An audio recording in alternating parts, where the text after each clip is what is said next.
Delhi police कई तरीके इस्तेमाल कर रही है। जुनूब मशरक़ की ज़िला पुलिस ने जामिया नगर, शाहीन बाग और निज़ामुद्दीन समेत पूरे ज़िले में गली मोहल्लों में जाकर लोगों को बेदार करने का काम शुरू कर दिया है और इसके लिए खुसूसी तौर पर ई रिक्शा को तैयार किया गया है। इस ई रिक्शा को हर रोज़ सुबह और शाम सैनिटाइजेशन करवाने के बाद अलग अलग इलाकों में भेजा जाता है, जहां गानों के ज़रिए लोगों को कोरोना के मुतालिक बेदार किया जाता है, इंतबाह भी दिया जाता है। आइए देखते हैं। महामारी से लड़ने के लिए दिल्ली पुलिस लगातार कई प्रयास कर रही है और एक ऐसा ही प्रयास आपको दिखाएंगे कि किस तरह से साउथ ईस्ट दिल्ली पुलिस ने एक नई पहल की है। आप देख सकते हैं कि कई तरह के इंफॉर्मेशन के साथ में ये ई रिक्शा है। इस ई रिक्शा को चारों तरफ से ढक दिया गया है, जिसमें कि कोई भी किसी भी तरह का संक्रमण ना हो सके।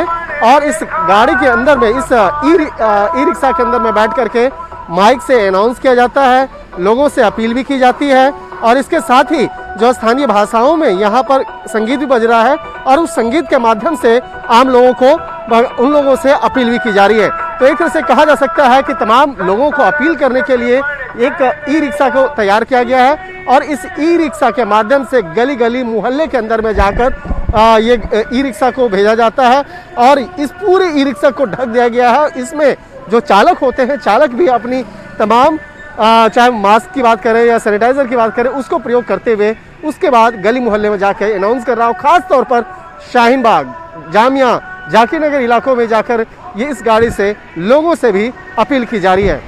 वीडियो जर्नलिस्ट चंद्रदेव यादव के साथ शंकर आनंद, न्यूज़ 18 दिल्ली।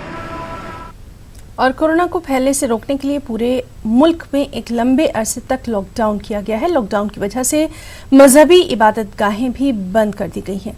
रमज़ान मुबारक में भी लॉकडाउन की वजह से इबादतें घरों पर ही अदा की जा रही हैं।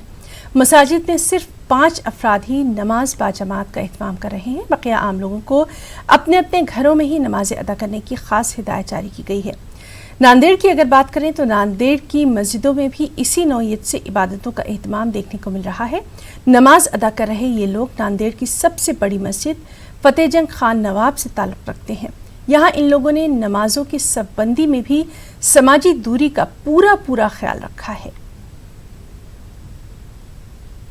ये महल्ले की है ना, बहुत बड़ी मस्जिद है और इसमें अक्सर कसीर तादाद में जुमा में और रमज़ान में तो बहुत ज़्यादा पैमाने पर लोग रहते, लेकिन ये लॉकडाउन की वजह से यहाँ पर मुख्तसर मुफीद में लोग जमा हो रहे हैं, नमाज़ों का एहतमाम हो रहा है। ये जो फतेहजंग खान नवाब की जो मस्जिद है, ये मस्जिद नांदेड़ शहर की अल्हम्दुलिल्लाह सब में बड़ी मस्जिद कहलाई जाती है। और इस मस्जिद के अंदर जैसा कि हुकूमत ने आज पाबंदी आयद की है कोरोना वायरस की वजह से, हम लोग भी अल्हम्दुलिल्लाह कोरोना वायरस से उसके ताउन के लिए सरकार की हर वो जो आदेश है सरकार का, वो आदेश को हम पालन कर रहे हैं।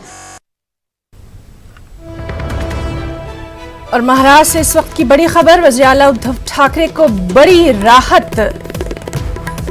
इलेक्शन कमीशन ने कानून साज काउंसिल के इलेक्शन की इजाजत दे दी है और खबरों के मुताबिक मई के आखिर में ये इंतखाब हो सकते हैं। तो वज़ीर आला उद्धव ठाकरे को बड़ी राहत, इलेक्शन कमीशन ने कानून साज काउंसिल के इलेक्शन की इजाजत मई के आखिर में दे दी है।